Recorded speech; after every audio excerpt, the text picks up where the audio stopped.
Unique group of institutions کی طرف سے آپ کی جو آن لائن کلاسز شروع کی گئی ہیں، تو کلاس 9th کے لیے آج آپ کا لیکچر نمبر 12 جو ہے وہ آج آپ کا ہے، اردو کا لیکچر نمبر 12۔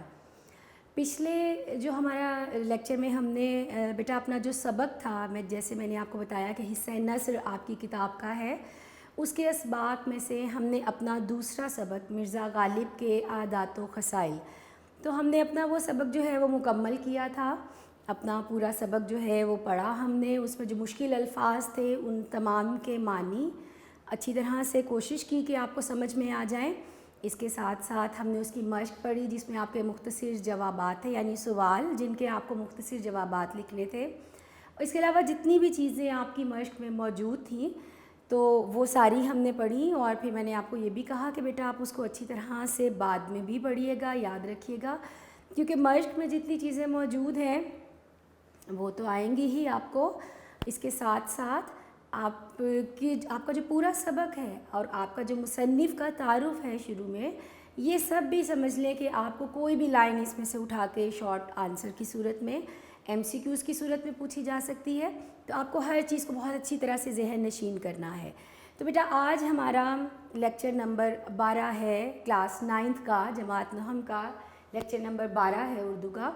تو پچھلے دفعہ ہم نے پچھلے لیکچر میں اپنا سبق مکمل کیا، تو آج بیٹا ہم اپنے جو ہم نے خطوط پڑھے تھے، اگر آپ کو یاد ہو میں نے آپ کو خط کا تھوڑا سا بیک گراؤنڈ بتایا تھا کہ اب تو خیر خط جو ہے اس کا رواج اتنا عام نہیں رہا، اب اور بہت سے ذرائع آ گئے ہیں ایک دوسرے سے رابطہ کرنے کے، ایک دوسرے سے بات چیت کرنے کے، ایک دوسرے کا حال احوال، ایک دوسرے کے حال سے واقفیت کے، آپ کے کام کاروبار کے بہت سے ذرائع اب چونکہ جدید دور میں موجود ہیں۔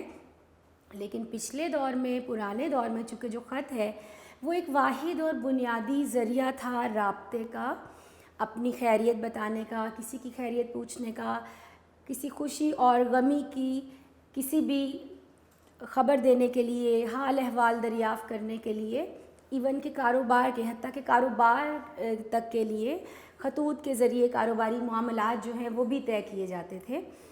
تو خطوط نویسی جو ہے وہ آپ کے چونکہ ایک سلیبس کا حصہ ہے، تو جب ہم نے خط پڑھے تھے تو ایک خط جو ہے وہ ہم نے اپنا پڑھا تھا، پہلے 2 خط میں نے آپ کو بتایا کہ نمونے کے طور پر آپ کو غالب کے جو خطوط ہیں وہ دیے گئے ہیں۔ اس کے بعد جو خط نمبر 3 ہمارا یہاں پر بنتا ہے وہ ہم نے پڑھا تھا، اور خط کا جو پیٹرن ہے وہ میں نے آپ کو بورڈ پہ پورا لکھ کر بتایا تھا کہ بیٹا یہ آپ کا خط کا پیٹرن ہے، آپ کے پیٹرن کے اتنے نمبر ہوں گے، نفس مضمون یعنی آپ جو بیچ میں لکھ رہے ہیں اس کے اتنے نمبر ہوں گے۔ اور یہ آپ مت سوچئے گا کہ اگر آپ نے پیٹرن لکھ دیا اور نفس مضمون جو بیچ میں لکھنا ہے وہاں آپ نے کچھ نہیں لکھا تو آپ کو اس کے نمبر مل جائیں گے بورڈ میں، تو ایسا نہیں ہوتا۔ آپ کو خط کم از کم 1 سے 1.5 صفحے کا لکھنا ہے۔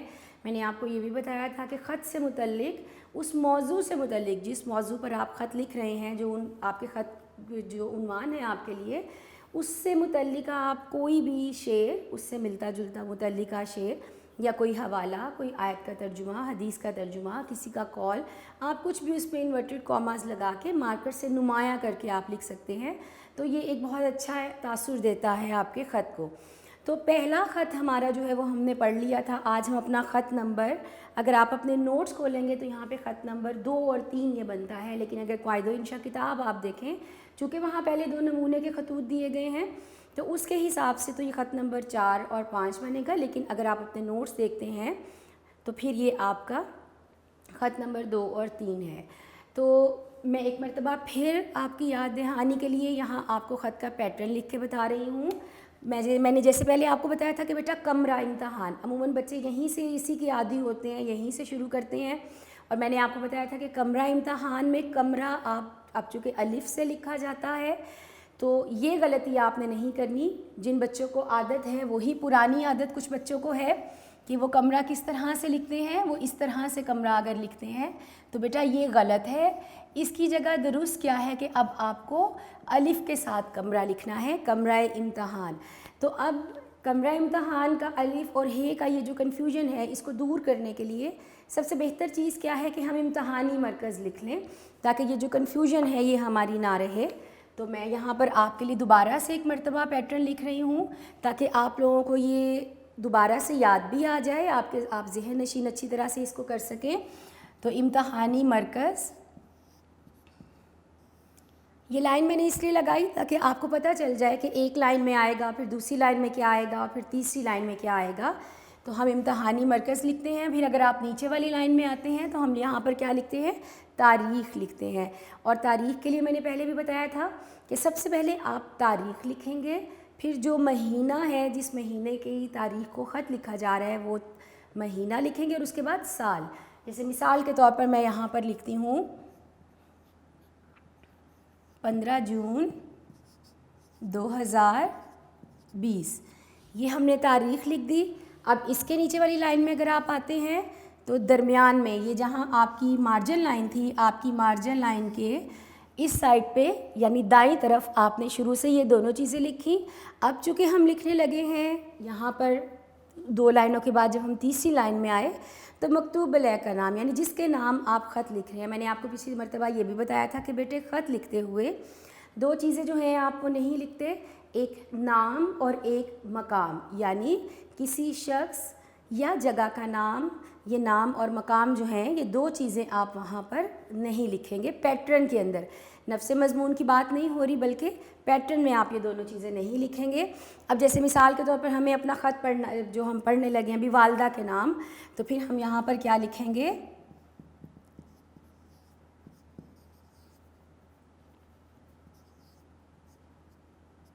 پیاری امی جان، اور اس کے آگے ہم لگائیں گے استجابیہ کی علامت. اچھا بیٹا، السلام علیکم اب آگے ہمیں جو لکھنا ہے وہ آپ چاہیں تو اس کے آگے بھی لکھ سکتے ہیں، اور اگر آپ چاہیں تو اس کے نیچے والی لائن میں آ کر وہاں پر شروع میں بھی لکھ سکتے ہیں. اس سے آپ کے نمبر کٹیں گے نہیں. اس کے نمبر ضرور ہیں لیکن یہ اس سے فرق نہیں پڑتا کہ آپ یہاں پہ لکھیں یا یہاں پہ لکھیں. ہاں، اگر آپ یہ استجابیہ کی علامت نہیں لگاتے تو جو مکتوب علیہ کے نام کے آگے تو اس کے آپ کے نمبر کٹیں گے. اسی کے ساتھ ساتھ اگر یہاں پر آپ نے السلام علیکم لکھا، جیسے میں نے پچھلی دفعہ بھی آپ کو بتایا تھا کہ بیٹا السلام علیکم لکھتے ہوئے آپ نے اس میں املا کی غلطی نہیں کرنی. اور وہ املا کی غلطی کیا ہے جو عموماً بچے کرتے ہیں؟ السلام علیکم کے درمیان میں واو لگا دیتے ہیں، جو کہ غلط ہے. السلام علیکم کے درمیان میں آپ کو واو نہیں لگانا بلکہ اس طرح سے آپ نے السلام علیکم لکھنا ہے. یہاں پر بیچ میں آپ اپنا جو بھی اپنا خط لکھیں گے جس کو ہم نفس مضمون کہتے ہیں، اس کے بعد جب آپ اختتام کرتے ہیں اپنے خط کا تو ادھر لیفٹ سائڈ پہ آ کے والسلام آپ کی بیٹی. اب یہاں پر آپ اپنا نام نہیں لکھیں گے چونکہ میں نے آپ کو بتایا کہ نام اور مقام یہ 2 چیزیں آپ اپنے پیٹرن میں نہیں لکھتے. تو والسلام آپ کی بیٹی الف ب جیم، تو یہ آپ کے خط کا پیٹرن ہے. تو پہلے بھی میں نے آپ کو بتایا تھا، پھر سے میں نے آپ کو ایک مرتبہ بتا دیا کہ یہ دو چیزیں آپ لکھیں گے. آپ نے امتحانی مرکز لکھا اور اپنی تاریخ لکھی. 1 نمبر اس کا ہے، 1 نمبر مکتوب علیہ کے نام کا جو آپ جس کے نام خط لکھ رہے ہیں، 1 نمبر جو آپ نے آداب لکھا یعنی السلام علیکم، اور جو آپ نے اختتام کیا 1 نمبر اس کا ہے. تو 4 نمبر آپ کے پیٹرن کے ہیں، اور بیچ میں آپ جو بھی لکھتے ہیں 6 نمبر آپ کے اس کے ہیں. تو ٹوٹل 10 نمبر کا آپ کا خط ہے.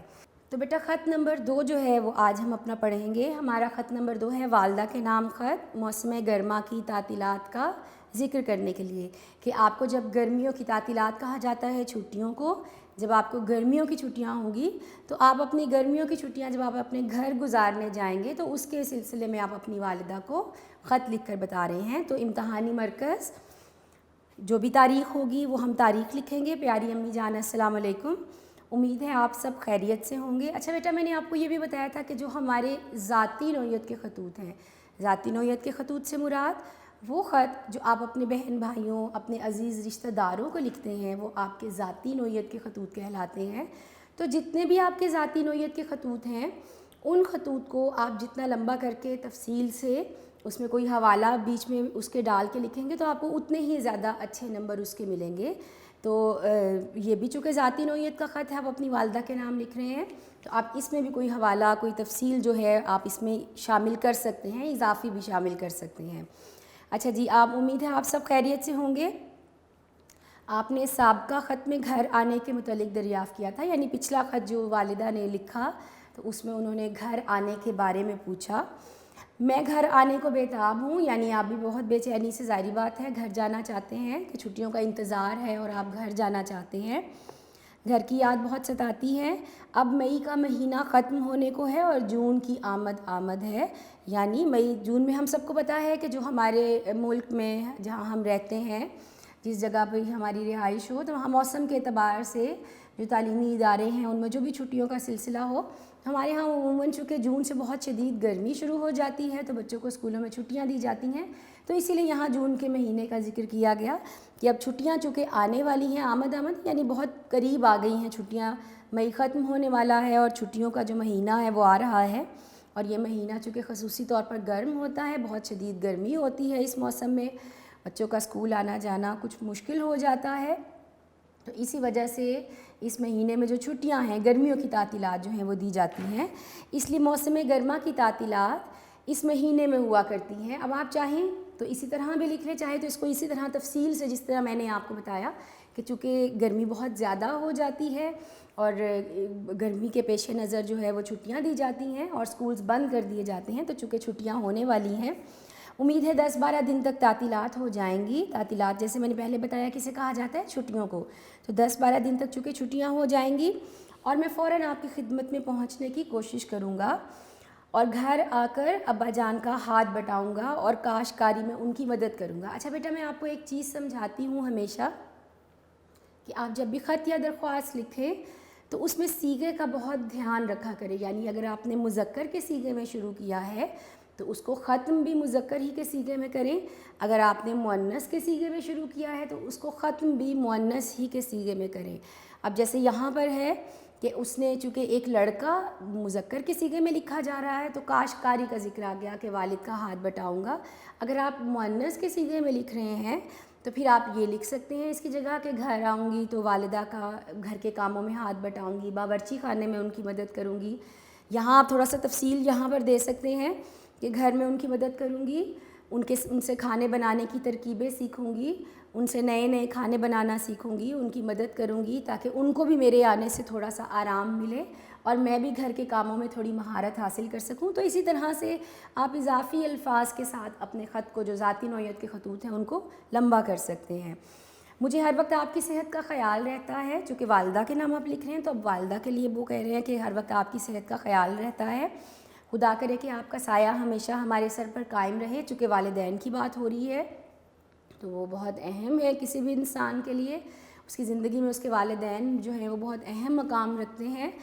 تو یہاں پر آپ کوئی بھی حدیث کا ترجمہ، اگر والدین سے متعلق کوئی آیت کا ترجمہ آپ کو یاد ہے تو وہ ضرور لکھیے، اور آپ کی دعاؤں کی برکت ہم اس قابل ہو جائیں کہ ملک اور قوم کی خدمت کر سکیں۔ میں ہر نماز میں آپ کے لیے دعائیں مانگتا ہوں۔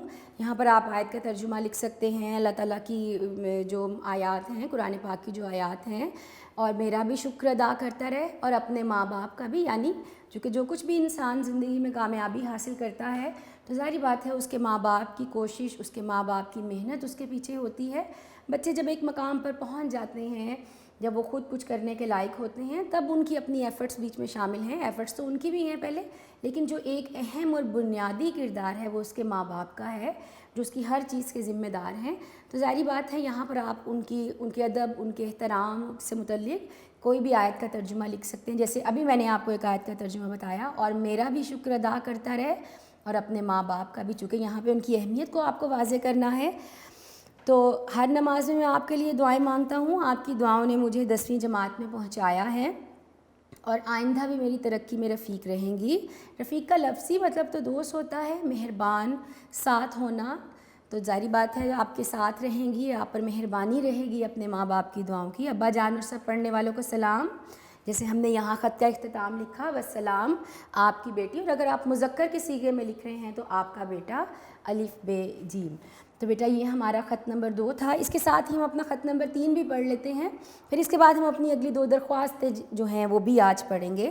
تو جو ہمارا خط نمبر 3 ہے، بڑے بھائی کے نام خط ہے، خط لکھنے کا تقاضا کرنے کے لیے۔ اچھا بیٹا، آپ جب سوال آپ کو آئے گا تو آپ اس کو دھیان سے پڑھیے تاکہ آپ کو سمجھ میں آ سکے کہ آپ کو کس کے نام خط لکھنا ہے اور کس چیز سے متعلق، کیونکہ آپ کو خط کے لیے اگر سوال آئے گا تو وہ اسی طرح آئے گا کہ بڑے بھائی کے نام خط لکھنے کا تقاضا کرنے کا خط لکھیں، یعنی آپ کے بھائی نے آپ کو خط نہیں لکھا، اپنی خیریت سے آپ کو آگاہ نہیں کیا، تو آپ ان کو خط لکھ کے پوچھیے اور ان کو یہ کہیے کہ وہ خط لکھ کر اپنی خیریت سے آگاہ کریں۔ تو اگر الفاظ کچھ بدل بھی جائیں تو یہ مت سمجھیے گا کہ ہم نے تو یہ خط پڑھا ہی نہیں، ہم نے تو خط پڑھا تھا بھائی کے نام خط لکھنے کا تقاضا کرنے کے لیے، اور اگر آپ کو آ جائے کہ بھائی کے نام خط لکھیں اور ان کی خیریت دریافت کریں تو آپ کے یہ تو ہم نے پڑھا ہی نہیں تھا۔ تو الفاظ اگر کچھ بدل بھی جائیں، تبدیل بھی ہو جائیں، تو موضوع تو وہی رہے گا، اس لیے دھیان سے آپ اپنے سوال کو پڑھیں۔ اچھا جی، یہ بھی اسی طرح ہم اپنا خط شروع کریں گے امتحانی مرکز، پھر ہم تاریخ لکھیں گے، پہلے تاریخ، پھر مہینہ اور پھر سال، جس طرح سے میں نے یہاں پہ لکھا 15 جون 2020۔ چونکہ آپ بھائی کے نام لکھ رہے ہیں تو پیارے بھائی جان السلام علیکم، امید ہے آپ خیریت سے ہوں گے۔ ہم سب آپ کے لیے بہت فکر مند ہیں۔ اب چونکہ وہ گھر سے گئے ہیں اور انہوں نے کافی عرصہ ہو گیا خط لکھ کر، جیسے میں نے پہلے بتایا کہ خط چونکہ بنیادی ذریعہ ہے رابطے کا، خیریت پوچھنے کا، خیریت بتانے کا، تو بھائی نے چونکہ خط لکھ کے اپنی خیریت سے ابھی تک آپ کو آگاہ نہیں کیا، خیریت کے بارے میں نہیں بتایا، تو سب لوگ فکر مند ہیں، پریشان ہیں کہ ان کو گھر سے گئے کافی دیر ہو گئی لیکن انہوں نے ابھی تک خط نہیں لکھا۔ آپ کو گھر سے گئے ہوئے 1 مہینہ ہو گیا ہے مگر آپ نے اپنی خیریت کا ایک بھی خط نہیں بھیجا۔ والدہ صاحبہ بہت پریشان اور فکر مند ہیں۔ خدا کرے کہ آپ بخیر و عافیت ہوں اور ہم لوگوں کی یاد آپ کو بے قرار کرتی رہے، مطلب کہ آپ کو بھی جس طرح ہم آپ کو یاد کر رہے ہیں اور آپ کے لیے سب گھر والے، والدہ، والد، بہن، بھائی سب بہت پریشان ہیں، تو آپ بھی اسی طرح سے اگر آپ کو ہمارا خیال آئے اور آپ ہمیں خط لکھیں۔ ابا جان بھی فکر مند ہیں۔ آپ کا بیٹا جو ابا کی گردان سے تھکتا نہیں، گردان کا لفظی مطلب تو بیٹا ہوتا ہے ایک کے بعد ایک مسلسل کوئی چیز چلتی چلی جائے، عموماً گرامیٹیکلی، گرامر میں ہم یہ چیزیں استعمال کرتے ہیں، دہرانا، بار بار کہنا، بار بار ایک چیز کو آگے مسلسل چلاتے چلے جانا۔ تو یہاں مراد ہے جب ہم بار بار مسلسل کسی چیز کا ذکر کریں، تو یہاں کیا کہا جا رہا ہے کہ آپ کا بیٹا جو چھوٹا بچہ ہے، ظاہری بات ہے چھوٹے بچوں کی عادت ہوتی ہے، کوئی ایک بات کہتے ہیں تو بار بار کہتے ہیں، تو گردان سے مراد یہاں ہے بار بار ذکر کرنا یا بہت زیادہ یاد کرنا۔ تو جو آپ کا بیٹا ہے وہ ابا کی گردان سے تھکتا نہیں مراد ہے، ہر وقت آپ کا ذکر کرتا رہتا ہے، آپ کو یاد کرتا رہتا ہے، اور بسا اوقات آپ کی تصویر کارنر سے اتار لیتا ہے۔ عموماً دیوار پر جو ایک کونے میں سجاوٹ کی چیزیں رکھنے کے لیے، سجاوٹ کے لیے جو چیزیں رکھی جاتی ہیں، تو وہ ایک کونا جو ہے دیوار کا وہ کارنرز کہلاتا ہے، تو وہاں پر جو تصویر رکھی ہوئی ہے تو اس کو عموماً اتار لیتا ہے اور پھر سارے گھر میں لیے پھرتا ہے اور آپ کو یاد کرتا رہتا ہے اور آپ کی تصویر جو ہے وہ سارا دن لے کے پھرتا رہتا ہے گھر میں۔ پرسوں آپا جان آئی تھیں، آپ کی بڑی بہن جو شادی شدہ ہیں یا اپنے گھر میں ہیں، تو جب وہ ملنے کے لیے آئیں والدین کے گھر میں تو وہ بھی آپ کا پوچھتی رہیں، تو وہ بھی آپ کے متعلق پوچھ رہی تھی کہ آپ کی خیریت کا کوئی خط آیا یا نہیں۔ رات دولہا بھائی بھی آ گئے اور آج وہ اپنے گھر چلی گئی، تو جب ان کے شوہر آئے تو وہ اپنے گھر چلی گئیں۔ اگر آپ کا خیریت نامہ جلد نہ آیا، خیریت نامہ یعنی وہ خط جس میں آپ اپنی خیریت کے متعلق ہمیں بتائیں گے، آگاہ کریں گے، تو اگر آپ نے اپنی خیریت کا خط نہ لکھا تو ابا جان آپ سے ملنے چل پڑیں گے، تو پھر ابا جان آپ سے ملنے کے لیے آ جائیں گے، اور آپ کو معلوم ہے کہ ڈاکٹر نے انہیں سفر کرنے سے منع کیا ہے۔ یہاں آپ تھوڑا سا اپنے اضافی الفاظ کے ساتھ اس کو بڑھا سکتے ہیں کہ جو ابا جان ہیں ان کی طبیعت چونکہ بہتر نہیں رہتی، کچھ بھی لکھ لیں، ان کو ہائی بلڈ پریشر کا مسئلہ ہے اور ان کی طبیعت ٹھیک نہیں رہتی، سفر کرنا ان کے لیے مشکل ہے۔ اگر وہ آپ سے خود ملنے آئیں گے، سفر کریں گے، تو ان کی طبیعت اور زیادہ خراب ہو جانے کا خدشہ ہے۔ تو اس طرح سے اپنے الفاظ استعمال کر کے بھی آپ اس کو تھوڑا اور تفصیل سے لکھ سکتے ہیں۔ تو اس لیے آپ اپنی خیریت سے جلد از جلد مطلع کریں، آپ اطلاع دیں جلد سے جلد اپنی خیریت کی، ہمیں بےتابی سے آپ کے خط کا انتظار رہے گا۔ والسلام، آپ کا بھائی الف پہ جیم۔ تو بیٹا آج ہم نے اپنا خط نمبر 2 اور 3، سب سے پہلے ہم نے خط پڑھا تھا والد کے نام نتیجے کی اطلاع کا خط، تو آج ہم نے خط پڑھا والدہ کے نام موسم گرما کی تعطیلات کا ذکر کرنے کے لیے، اور بھائی کے نام، بڑے بھائی کے نام خط لکھنے کا تقاضا یا پھر ان کی خیریت دریافت کرنے کے لیے یا ان کو اپنی خیریت سے آگاہ کرنے کے لیے جو خط ہے وہ ہم نے آج پڑھا۔ تو بیٹا آج ہم نے اپنے 2 خط پڑھے ہیں، اب آگے جو ہم پڑھیں گے وہ ہم اپنی درخواست پڑھیں گے۔ خط کا یہاں پہ میں نے آپ کو سارا پیٹرن جو ہے وہ لکھ کے بتایا، اور اب میں آپ کو بتاؤں گی درخواست کا پیٹرن، چونکہ اب آگے ہم اپنی درخواست پڑھیں گے۔ پہلے ہم نے اپنی ایک درخواست پڑھ لی تھی، ہم نے اپنی درخواست نمبر 1 جو ہے وہ ہم پڑھ چکے تھے، اور میں نے آپ کو بتایا تھا کہ درخواست کے سلسلے میں زیادہ بہتر آپ کے لیے کون سی چیز ہے، یا جو آسان چیز ہے آپ کے لیے وہ کیا ہے کہ آپ کی جو پہلی 4 درخواستیں ہیں، آپ کی چاروں درخواستیں صدر معلم کے نام ہیں. صدر معلم یعنی پرنسپل کہہ لیں، ہیڈ ماسٹر کہہ لیں. تو چونکہ آپ کی چاروں درخواستیں صدر معلم کے نام ہیں، پرنسپل کے نام ہیں، تو چاروں کا پیٹرن آپ کو یاد کرنے میں آسانی ہو جائے گی. چونکہ ایک ہی کے نام آپ کو لکھنی ہے تو ایک ہی طرح کا پیٹرن ہے، تو وہ آسانی سے آپ پہلی چاروں درخواستوں کا پیٹرن جو ہے وہ یاد کر سکیں گے. تو پہلی درخواست جو ہماری ہے صدر معلم ہی کے نام تھی ہماری درخواست، اور درخواست کے سلسلے میں تھی، ہم نے چھٹی کی درخواست لکھی تھی ضروری کام کی وجہ سے. آپ کو کوئی ضروری کام ہے جس کی وجہ سے آپ کو چھٹی چاہیے. میں نے آپ کو یہ بھی بتایا تھا کہ بیٹے آپ کی قواعد و انشاء کتاب میں آپ کو جو درخواستیں لکھ کر دی گئی ہیں، آپ کی وہ درخواستیں بہت تفصیل سے نہیں لکھی گئیں، صرف 2-3 لائنوں میں آپ کو وہ لکھ کے بتا دی گئی ہیں. تو زیادہ بہتر کیا ہے، آپ کی بہتر رہنمائی کے لیے، آپ کی اچھی تیاری کے لیے، آپ کے جو یونیک نوٹس ہیں ان میں آپ کو بڑی تفصیل سے درخواست لکھ کے دی گئی ہے آپ کی آسانی کے لیے، تاکہ آپ زیادہ بہتر طریقے سے اس کو یاد کر سکیں. تو آپ اپنے نوٹ سے مدد لیجئے، وہاں سے بھی پڑھیے، اپنے اضافی الفاظ کے ساتھ اگر اس میں اضافہ کر سکتے ہیں تو وہ بھی کیجئے. اپنے موضوع سے متعلق رہیے، یعنی جس چیز کے لیے آپ درخواست لکھ رہے ہیں اور کس کے نام درخواست لکھنی ہے، پیٹرن میں کیا لکھنا ہے. اگر آپ کو یاد ہو تو جب ہمیں اپنی پہلی درخواست ہم نے پڑھی تھی تو اس میں نے آپ کو بتایا تھا کہ بیٹا اپنا سوال دھیان سے پڑھیے. آپ کے پیپر میں جو سوال آئے گا اس سوال میں ہی آپ کو بتا دیا جاتا ہے کہ آپ کو کس کے نام درخواست، یعنی پیٹرن میں آپ کو کیا لکھنا ہے. جیسے میں اب یہاں پہ ہم جو اپنی درخواست پڑھیں گے تو ہماری درخواست وہی ہے، صدر معلم ہی کے نام درخواست ہے. تو چھٹی کی درخواست بوجہ بیماری، اگر آپ بیمار ہیں مثال کے طور پر جو درخواست لکھ رہے ہیں تو اس سلسلے میں آپ کو چھٹی چاہیے، تو آپ اپنے اسکول کی پرنسپل کے نام درخواست لکھتے ہیں چھٹی کے لیے، بیماری کی وجہ سے چھٹی کے لیے درخواست لکھتے ہیں. تو آپ کو سوال کیا آئے گا کہ صدر معلم کے نام چھٹی کی درخواست بوجہ بیماری تحریر کریں. تو آپ کو فوراً سے پتہ چل گیا کہ آپ پیٹرن میں کیا لکھیں گے، بخدمت جناب صدر معلم. کس کے نام لکھنی ہے؟ صدر معلم کے نام. تو پیٹرن میں کیا لکھنا ہے وہ تو آپ کو آپ کے سوال ہی سے اندازہ ہو جاتا ہے. پہلے بھی میں نے آپ کو بتایا تھا اس کا پیٹرن، لیکن ایک مرتبہ پھر سے میں آپ کو یہاں پر لکھ کے بتا رہی ہوں تاکہ آپ کو اچھی طرح سے یاد ہو جائے. اور اگر آپ کو یاد ہو تو میں نے آپ کو بتایا تھا کہ بیٹا ہمارا جو پیٹرن ہے، ہمارے پیٹرن کی جو پہلی لائن ہے جہاں سے ہم اپنی درخواست شروع کر رہے ہیں، تو اس لائن کو آپ نے ایک ہی لائن میں ختم کرنا ہے. یہ نہیں کریں گے کہ اگر آپ کا پیٹرن یہاں پہ ختم نہیں ہوا، کوئی 1-2 حروف 1-2 الفاظ رہ گئے ہیں، آپ اس کو نیچے لکھ لیں تو آپ کا پورا پیٹرن غلط کر دیا جائے گا، آپ کا وہ 1 نمبر جو ہے وہ کٹ جائے گا. تو ضروری کیا ہے کہ آپ کا جو پیٹرن ہے، آپ کو کہا گیا ہے کہ ایک لائن میں لکھیں تو آپ نے اس کو ایک ہی لائن میں مکمل کرنا ہے. ٹھیک ہے بیٹا، میں یہاں پھر سے آپ کو لکھ کے بتا رہی ہوں. جیسے میں نے کہا کہ چاروں درخواستیں ایک ہی آپ کو صدر معلم ہی کے نام لکھنی ہے، تو پیٹرن زیادہ آسان ہو جائے گا آپ کے لیے اس کا یاد رکھنا. جی، تو بخدمت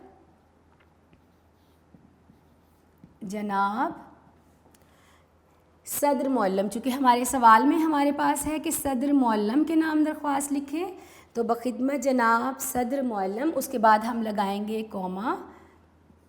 یہاں پر اب بیٹے ایک چیز جو آپ کو یاد رکھنی ہے وہ کیا کہ اپنے اسکول کا نام آپ کو نہیں لکھنا، آپ نے یونیک اسکول نہیں لکھنا. جیسے میں نے پہلے بتایا کہ خط اور درخواست لکھتے ہوئے اس کے پیٹرن میں نام اور مقام یہ 2 چیزیں آپ نہیں لکھتے، تو آپ نے اپنے اسکول کا نام نہیں لکھنا ہے، بلکہ اس کی جگہ آپ کیا لکھیں گے؟ Government school. تو گورنمنٹ اسکول، اس کے بعد پھر کوما، الف بے جیم. تو یہ ہو گیا آپ کی درخواست کا جو پہلی لائن ہے، آپ کے پیٹرن کا پہلا حصہ. اور اس کو جب آپ لکھیں گے اپنی آنسر کاپی پہ، اپنی شیٹ پہ، تو اس چیز کا بہت دھیان رکھیے گا کہ آپ کا یہ سارا پیٹرن ایک ہی لائن میں پورا ہے. آپ یہ نہیں کریں گے کہ آپ نے گورنمنٹ اسکول تک لکھ لیا، یہاں آپ کی لائن ختم ہوگی تو الف بے جیم آپ نیچے لکھ دیں، تو اس طرح سے آپ کا پورا جو پیٹرن ہے وہ غلط ہو جائے گا. تو بیٹا اس چیز کا خاص خیال رکھیے گا. اب آپ نیچے والی لائن پہ آ جائیں. یہاں پہ ہم لکھیں گے جناب عالی. میں نے پچھلی دفعہ بھی بتایا تھا کہ بیٹا جناب عالیہ کوئی لفظ نہیں ہوتا، ہم ہر صیغے کے لیے جو لفظ استعمال کرتے ہیں وہ کیا ہے؟ جناب عالی۔ اب بچے کیا کرتے ہیں کہ جناب عالیہ لکھ دیتے ہیں، تو جناب عالیہ کوئی لفظ نہیں ہوتا، یہ غلط ہے۔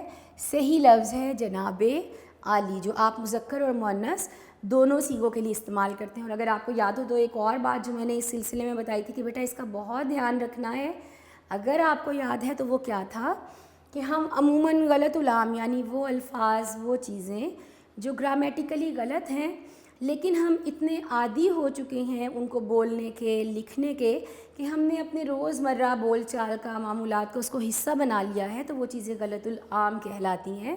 حالانکہ گرامیٹیکلی وہ غلط ہوتی ہیں لیکن ہم شروع سے سنتے آ رہے ہوتے ہیں، ہمارے سامنے بولی جاتی ہیں، ہم بھی اسی کے عادی ہو جاتے ہیں۔ تو جناب اعلیٰ ایک لفظ عموماً ہم بولتے ہیں، جیسے جناب اعلیٰ، تو یہ کوئی لفظ نہیں ہے، یہ غلط ہے۔ جناب اعلیٰ کوئی لفظ نہیں، اس پہ اوپر کھڑی زبر لگا دی جاتی ہے جو کہ غلط ہے۔ تو بیٹا جناب اعلیٰ یہ کوئی لفظ نہیں ہے، یہ غلط ہے، یہ آپ نہیں لکھیں گے، جناب عالی لکھیں گے جس پہ آپ کھڑی زبر نہیں لگائیں گے، کیونکہ جناب اعلیٰ کوئی لفظ نہیں ہوتا۔ تو یہاں میں نے لکھ دیا جناب عالی اور اس کے آگے میں نے لگا دی استجابیہ کی علامت۔ اگر آپ یہ نہیں لگائیں گے تو آپ کے نمبر کٹیں گے۔ اس کے بعد اب اپنی درخواست بیچ میں جو بھی آپ لکھ رہے ہیں، آپ کو جس چیز کے لیے آئی ہے، جیسے مثال کے طور پر چھٹی کی درخواست بوجہ بیماری اب ہم پڑھنے لگے ہیں، تو آپ یہ لکھنے کے بعد یہاں پر کیا لکھیں گے؟ درخواست گزار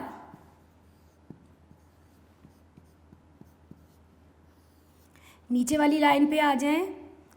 وہی بات صیغے کا خیال رکھتے ہوئے، مذکر یا مؤنث جس بھی صیغے میں آپ نے درخواست لکھی ہے اس کا خیال رکھتے ہوئے یہاں پہ ہم لکھ رہے ہیں طالب علم جماعت نہم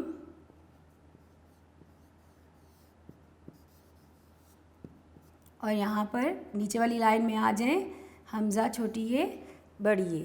چاہے آپ الف بے جیم بھی لکھ لیں لیکن چونکہ ہم نے اوپر لکھ لیا تو اگر ہم نیچے کچھ اور لکھ لیں تو وہ زیادہ بہتر ہے۔ اس کے بعد بیٹا آپ رائٹ سائڈ پہ آتے ہیں، خط لکھتے ہوئے ہم شروع میں ہی تاریخ لکھ دیتے ہیں کہ کس تاریخ سے مقام روانگی کہاں سے خط بھیجا جا رہا ہے، پھر تاریخ کہ خط جو ہے آپ جو خط لکھ رہے ہیں وہ کس تاریخ کو لکھ رہے ہیں، پھر مکتوب علیہ کا نام، اس کے بعد آداب لکھا جاتا ہے، پھر نفس مضمون ہے، پھر اختتام ہے، پھر خط لکھنے والے کا پتہ ہے۔ تو خط کے یہ سٹیپ بائی سٹیپ اگر آپ دیکھیں تو یہ اس کے سٹیپس آتے ہیں۔ جب ہم درخواست لکھتے ہیں تو اس میں جس کے نام درخواست لکھی جا رہی ہے اس کو بہترین نام سے مخاطب کرنا، پھر جو درخواست لکھنے والا ہے وہ چونکہ اپنے بارے میں بتا رہا ہے کہ وہ کہاں سے درخواست لکھ رہا ہے، وہ کون ہے اور کس تاریخ کو لکھی جا رہی ہے، تو خط میں تو ہم نے اوپر لکھ دی تاریخ، درخواست میں ہم کہاں لکھیں گے؟ نیچے، جہاں ہم ختم کر دیں گے اپنی درخواست کو، تو جہاں ہم نے اپنا یہ پیٹرن لکھا یہ ہمارا لیفٹ سائڈ پہ بائیں ہاتھ ہے۔ اگر آپ داہنی طرف جائیں، دائیں ہاتھ جائیں تو وہاں پر ہم اپنی تاریخ لکھیں گے، اور تاریخ ہم کہاں پر لکھتے ہیں؟ جہاں آپ نے لکھا طالب علم جماعت نہم، بالکل اس کی سیدھ میں اگر آپ آ جائیں تو یہاں دائیں طرف پھر آپ اپنی تاریخ لکھیں گے، اور اسی طرح لکھیں گے جس طرح آپ اپنے خط میں لکھتے تھے، یعنی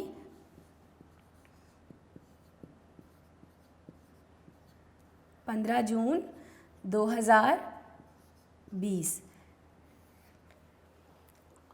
اب یہاں پر جب آپ درخواست لکھتے ہیں، ایک نمبر بیٹا آپ کے اس جب پیٹرن لکھتے ہیں ایک نمبر اس اسٹیپ کا ہے، ایک اس کا، ایک اس پورے کا، اور ایک نمبر آپ کا تاریخ لکھنے کا۔ اگر آپ درخواست لکھتے ہیں اور داہنی طرف آپ تاریخ لکھنا بھول جاتے ہیں تو سمجھیں آپ کا یہ ایک نمبر کٹ گیا، اور اسی طرح خط کی طرح 6 نمبر آپ کے بیچ میں نفس مضمون کے ہیں۔ تو یہ آپ کا درخواست کا پیٹرن ہے، اور جو آپ اچھی طرح سے میں نے پہلے بھی چونکہ آپ کو کہا تھا کہ اچھی طرح یاد کیجئے، کوشش کیجئے اس کو آپ لکھ کے پریکٹس کریں، لکھ کے یاد کریں، کیونکہ 4 نمبر ہیں آپ کے پیٹرن کے، تو بیچ میں آپ درخواست لکھیں بہترین طریقے سے، اس میں بھی آپ لکھتے ہوئے درخواست میں بھی اپنے موضوع سے متعلقہ کوئی حوالہ آپ دے سکتے ہیں، آیت کا، حدیث کا، کوئی قول لکھ سکتے ہیں اپنے ہی لیکن اپنے موضوع سے متعلقہ، اپنے موضوع میں رہتے ہوئے اپنے موضوع سے متعلقہ، تو بہت اچھے نمبر آپ کو خط اور درخواست کے بورڈ میں ملتے ہیں۔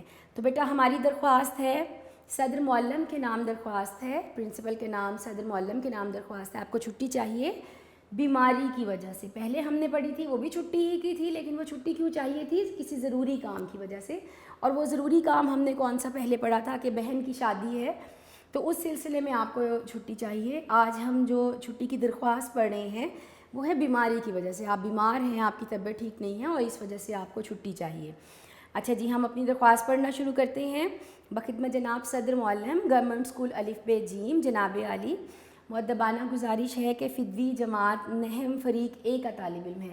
فدوی میں نے آپ کو لفظ بتایا تھا, فدا ہو جانے والا, اس یہ ایک لفظ ہے.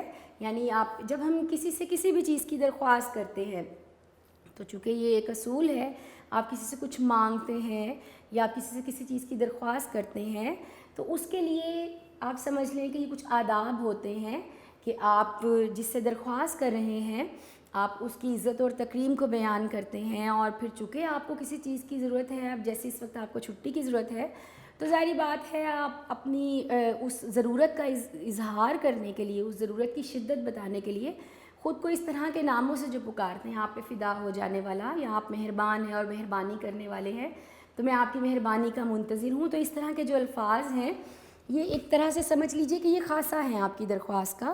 آپ کی درخواست کے لیے خاص طور پر اس طرح کے جو الفاظ استعمال کیے جاتے ہیں. تو فدوی سے مراد ہے میں یعنی کہ جو درخواست اس وقت لکھ رہا ہے. تو مؤدبانہ گزارش ہے کہ فدوی جماعت نہم فریقے کا طالب علم ہے. میں باقاعدگی سے اسکول آتا ہوں اور مجھے پڑھنے کا بے حد شوق ہے. یہی وجہ ہے کہ میں ہر سال اعلیٰ نمبروں سے کامیاب ہوتا ہوں اور میں نے بلا وجہ کبھی چھٹی نہیں کی. اب ظاہری بات ہے آپ بتا رہے ہیں کہ آپ ایک اچھے طالب علم ہیں, اور اگر آپ نے چھٹی مانگی ہے تو یہ آپ کی عادت کا حصہ نہیں ہے کہ آپ آئے روز چھٹیاں کرتے ہیں, بلکہ کوئی بہت ہی مجبوری کی اگر حالت ہے تبھی آپ کو چھٹی کرنے کی نوبت جو ہے وہ پیش آئی ہے, ورنہ آپ عموماً چھٹیاں کرنے کے عادی نہیں ہیں.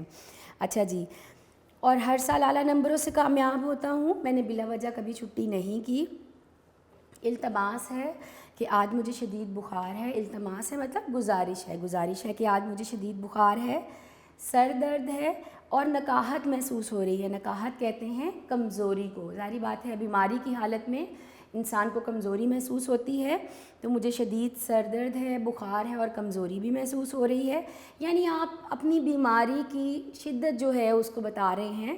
ظاہری بات ہے بیماری کی شدت کے بارے میں بتائیں گے. اگر عام ہلکی سی نوعیت کا اگر آپ کو کوئی سر درد ہے یا ہلکا سا بخار ہے, آپ ایک وقت کی دوا لے لیں اور آپ کو افاقہ ہو جائے تو آپ اسکول آ سکتے ہیں. لیکن چونکہ بیماری ذرا شدت اس کی زیادہ ہے, آپ کو چھٹیاں 2-3 دن کی چاہیے, تو ظاہری بات ہے آپ بیماری کی شدت کو جو ہے وہ پہلے واضح کریں گے.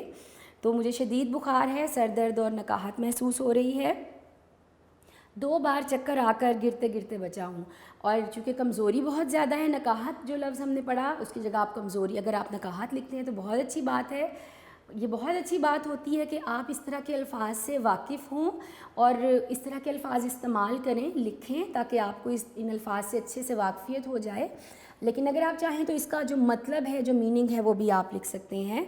تو 2 بار چکر آ کر گرتے گرتے بچا ہوں. میں نے اپنے ماہر معالج سے معائنہ کروایا ہے. ماہر معالج مطلب جو بھی آپ کا ڈاکٹر ہے, معالج کہتے ہیں علاج کرنے والا, یعنی جو آپ کا ڈاکٹر ہے اور جو اپنے کام میں مہارت رکھتا ہے, جو بہت اچھا ڈاکٹر ہے, تو آپ نے ان سے اپنا معائنہ کرایا ہے.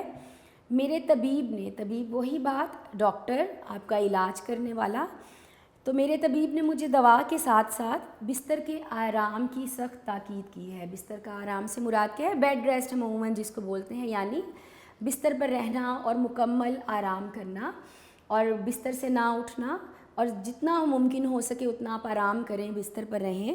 تو چونکہ ڈاکٹر نے طبیعت زیادہ خراب ہے تو اس نے سختی سے کہا ہے کہ آرام کیا جائے.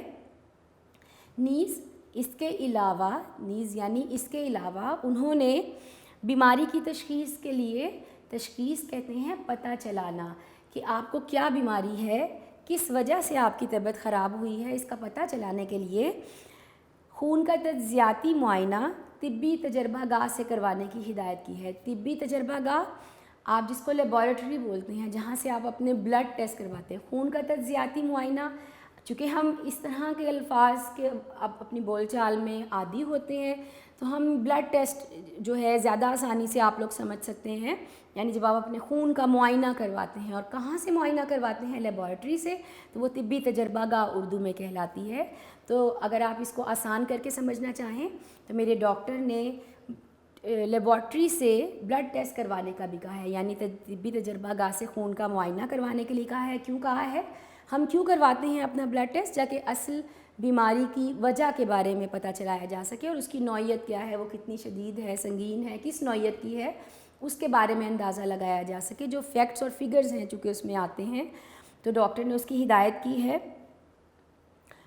ان کا یہ بھی کہنا ہے کہ میں کسی صورت 2 دن اسکول نہ جاؤں. تو ظاہری بات ہے چونکہ طبیعت زیادہ خراب ہے تو ان کا یہ کہنا ہے کہ کوئی بھی چاہے مجبوری کیوں نہ ہو، اب چونکہ آپ بتا رہے ہیں کہ آپ ایک اچھے طالب علم ہیں اور بلا وجہ آپ نے کبھی چھٹی نہیں کی، اس کے باوجود بھی آپ کو مجبوری ہے کہ آپ کو چھٹی کرنی پڑے کیونکہ آپ کے طبیب نے سختی سے منع کیا ہے، تو 2 دن انہوں نے کہا ہے کہ کسی صورت اسکول نہ جاؤں. سر چکرانے سے میں راستے میں گر کر زخمی ہو سکتا ہوں. پھر کمرہ جماعت میں گر کر کسی کرسی یا ڈیسک سے ٹکرانے کا احتمال بھی ہے. احتمال مطلب خدشہ یا ڈر ہونا. اس کے ساتھ ساتھ یہ بھی ڈر ہے کہ وہ نہ ہو کہ چکر آئے اور میں گر جاؤں اور کسی ڈیسک سے، کلاس میں موجود جو ڈیسک یا کرسی ہے اس سے ٹکرا کے گر جاؤں، تو اس سے آپ زخمی ہو سکتے ہیں. تو اس کے ساتھ کیا ہوگا کہ پہلے سے ہی آپ بیمار ہیں تو پھر آپ کا مسئلہ اور زیادہ بڑھ جائے گا. تو یہی اگلی لائن میں بتایا جا رہا ہے کہ اس سے موجودہ بیماری کے بڑھنے کے ساتھ ایک نئی ہنگامی صورتحال سے دوچار ہونے کا خدشہ ہے. ہنگامی صورتحال عموماً ایمرجنسی ہم جس کو کہتے ہیں، فوری طور پر کوئی مشکل یا مصیبت آ جائے تو آپ کو اس سے جب نبٹنا پڑے اپنی مشکل یا مصیبت سے، اس ایمرجنسی کو فوری ہنگامی صورتحال کہا جاتا ہے، جس سے فوراً نکلنے کے لیے آپ کو کوئی حل تلاش کرنا پڑے.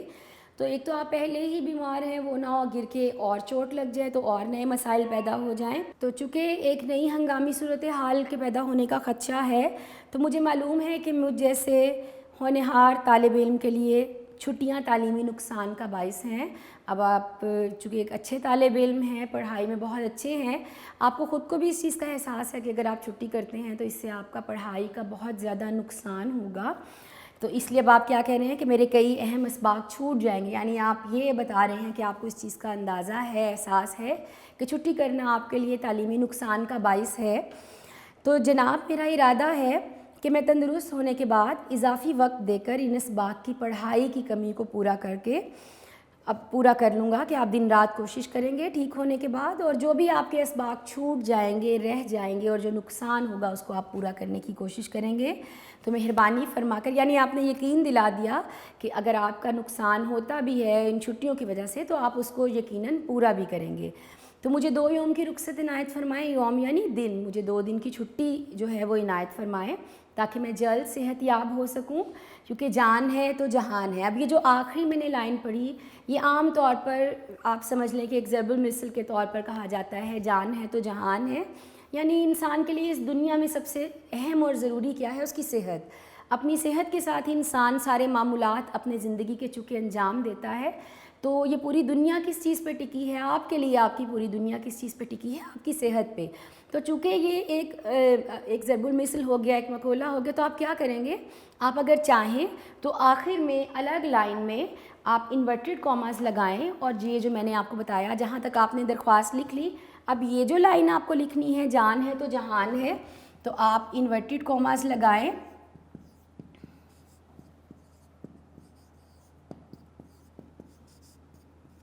اور مارکر سے نمایاں کر کے نیچے الگ لائن میں، لائن کے سینٹر میں آپ اس کو مارکر سے نمایاں کر کے آپ اس کو لکھ سکتے ہیں، اور یہاں آپ اپنی درخواست کا اختتام کریں.